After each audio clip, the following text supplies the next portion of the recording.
O serviço O público... pessoal tem que vir para perto de nós para ver como é que é, né, Marcelo? O serviço público, ele por si já é estressante. Por quê? A gente lida com uma população do qual a gente se inclui, de que, assim, está de saco cheio, né? Das coisas não trabalharem igual um relógio. Né? Todo mundo sonha que tudo trabalhasse feito um relógio. Eu não tivesse que ficar em fila, eu fosse atendido logo. Eu recebo um protocolo, eu tenho que... Por exemplo, esses dias eu vou ter que dar um depoimento. Por mim, poxa, era uma coisa que já faz tempo. Então, me comunicaram para daqui a 15 dias. Aí você diz que é absurdo, mas, gente, quantas pessoas tem antes de mim que talvez tenham processos mais antigos? Então, é uma relação estressante. Aí a gente cria os sindicatos, que é o nosso tema, né? Os sindicatos, eles buscam hoje, acho que uma coisa vocês já notaram, né? Pelo menos manter aquilo que você... reganhar o que você perdeu, se essa palavra existe. Eu acho que não. Depois, dar um pouco de organicidade a esse coletivo chamado filiado. É por isso que a gente tem clubes, a gente marca jogos, a gente faz Olimpíadas, a gente protocola documentos, não só para falar de dinheiro. Né? Muitas pessoas acham que a gente só lida com dinheiro, a gente não lida com dinheiro. Há uma reclamação de uma categoria que está trabalhando demais, que a organização dos plantões não está muito legal. Muito disso por falta de servidor, entendeu? Não se faz concurso público mais como antigamente. E às vezes o pessoal nem lembra, mas para melhorar a qualidade de do vida. Serviço público, inclusive para quem está recebendo o nosso serviço, precisa de servidor. E a luta para ter mais servidor nunca é da administração, é sempre do sindicato. É uma coisa que às vezes as pessoas não conseguem visualizar, mas o sindicato trabalha também para melhorar o serviço público, não é verdade? Sim, se a gente não tem tecnologia e não tem pessoal, um depoimento que eu acho que eu poderia dar em ser notificado e em 72 horas eu poder ir lá e fazer, eu tenho que esperar 15 dias. Porque não tem tecnologia ou não tem servidor, ou não tem as duas coisas. Sim. Né? Não tem servidor e não tem... E outra coisa, cara, o Estado, se você bem pensar, para o seu dia a dia como cidadão, é a estrutura do Estado, não é os políticos. Não pense que é político, é o gerente, não pense que é o superintendente, não, é a estrutura do Estado. Você vai numa delegacia, você faz uma denúncia, você quer proteção, Maria da Penha é uma das razões que a gente citou aqui. Esse Estado, ele está para servir você tendo dinheiro ou não tendo dinheiro. É desse Estado que a gente está falando. Porque polícia não se privatiza. TJ não se privatiza. MP não se privatiza. A função precípua de um MP não se privatiza. Você pode inventar modelos administrativos, né? Como eu estava comentando com você ainda agora, muita coisa o Supremo tem julgado que no futuro nos trará prejuízo enquanto servidor, eu, pessoa física, né? Mas eu defendo também a tese que não vai ser bom também para o cidadão. Se você tiver hoje um servidor público que tem medo de ser demitido, se ele se recusar a fazer uma coisa que está errado, esse serviço público não vai funcionar para você. Então, por que nós defendemos, por exemplo, a estabilidade com unhas e dentes?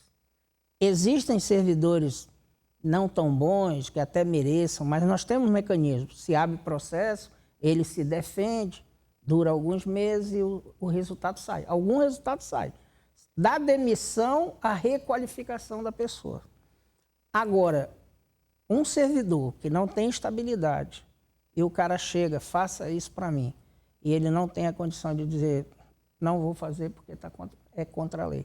Você vai perder seu cargo. Não que eu perca meu cargo, mas eu não posso assinar isso que o senhor quer que eu assine. Nós tivemos isso na pandemia, com as vacinas. O cara perdeu o cargo dele, não sei nem por onde ele anda, mas se ele não era estável, ele não poderia dar uma resposta dessa. Na prática, é aquela história, quem trabalha com o serviço público, trabalha muitas vezes agindo com uma parcela de poder. Então tem que ter uma garantia para poder cumprir a lei independentemente da vontade de pessoas mais poderosas ou do próprio sistema. Então, por isso, a necessidade da estabilidade é uma garantia de fazer o certo, né, de cumprir a lei, né, independentemente da vontade de qualquer pessoa. A estabilidade ela tem que ser defendida e ela tem que existir, não tem como, né? É um serviço de representação do Estado.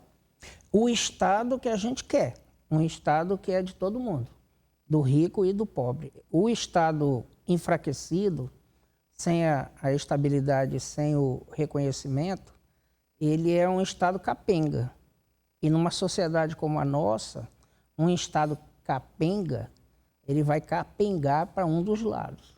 E a gente sabe no dito popular para que lado vai, né? Verdade. Aonde que a corda arrebenta, né? É verdade. Então, assim, o que eu quero deixar de mensagem aqui? Primeiro que o Sinsempre é um sindicato que nasceu na década de 90, é da base do Ministério Público. Iniciamos a nossa carreira, quando eu iniciei a carreira em 97, o Ministério Público tinha 375 servidores, a gente praticamente se conhecia pelo nome. Hoje está muito maior, hoje ultrapassa, chega próximo de 1.000 servidores no Estado. E naquele momento a gente precisava da organização do sindicato por uma coisa interessante. Nós tínhamos uma associação, mas as associações elas não têm poder de demandar na justiça. E o governo lá atrás, década de 90, eu não vou citar o nome porque eu não tenho certeza, né? Foi um governo que ao sair deu aumento para todo mundo e deixou o Ministério Público de fora. Um aumento de 100% no vencimento de todos os servidores públicos de Rondônia naquela época.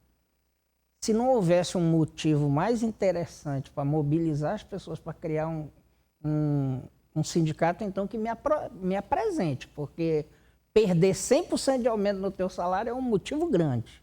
Na época que o Estado tinha dinheiro.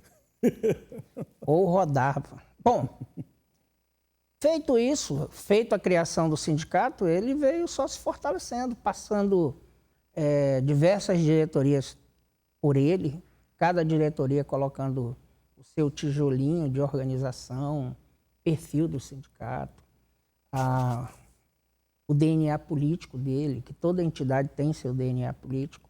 Mas uma coisa unifica quem pensa de um lado ou quem pensa do outro.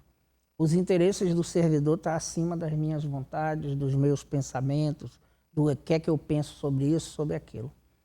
A entidade hoje, ela está com, já que você quer dar um dado exato, 653 filiados.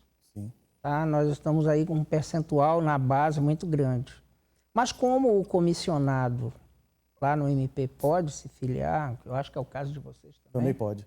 Então aí nós temos ainda um leque de pessoas para a gente filiar. E a pergunta que me fazem é assim, Marcelo, eu preciso me filiar? A filiação é facultativa, gente. Você filia ou não filia. Mas tem uma coisa que eu ouvi do meu avô, né? Lá no interior do Pará, caçador. Ele falava que quando a onça quer pegar a paca, dificilmente a paca escapa. Mas quando a paca está em grupo e cada um corre para um lado, a onça demora 30 segundos para decidir quem ela vai pegar, porque todos ela não consegue. Uhum. E nesse tempo que ela titubeou, escapou todo mundo. Escapou todo mundo, sim. É a força da união, né? Então, assim, nós temos muitas coisas para conquistar em 2025, 26, 27. Sempre será mais fácil se a gente estiver junto. É isso aí. Marcelo, o nosso programa ele é bem curto, né? Já chegou ao final, mas nesse final eu quero te passar a palavra para você dizer, olhando para aquela câmera ali, para aquele colega que ainda não se filiou. Fala com o colega que ainda não se filiou, dá as razões para ele vir e filiar, tornar o Sinsempre mais forte. Não só o meu sindicato, é qualquer um sindicato. O sindicato é uma entidade de cunho coletivo. Você pode ter razões para não gostar da diretoria A, da diretoria B, preferir o fulano na diretoria ou o ciclano. Mas a entidade, ela permanece quando a gente sai. A gente sai e a entidade permanece. E é essa entidade que precisa de você, não é a diretoria. A entidade precisa de você. Então, quando a gente senta para negociar qualquer coisa, é uma pergunta óbvia, que ela não é oralizada, mas ela é pensada. Esse cidadão representa quantos por cento da base dele? E se o interlocutor lá do outro lado souber que 80% da base está com você, então, para mim atingir a maioria esmagadora, eu tenho que conversar com a entidade. Não adianta eu tentar resolver situações de forma individual. E nem essa é a tradição, né? A tradição de política sindical que a gente tem nesse país é os setores, os empresários, ou procuradores, os presidentes, eles negociam com as entidades. Fortaleça a sua entidade, você não vai perder nada com isso, você vai ganhar.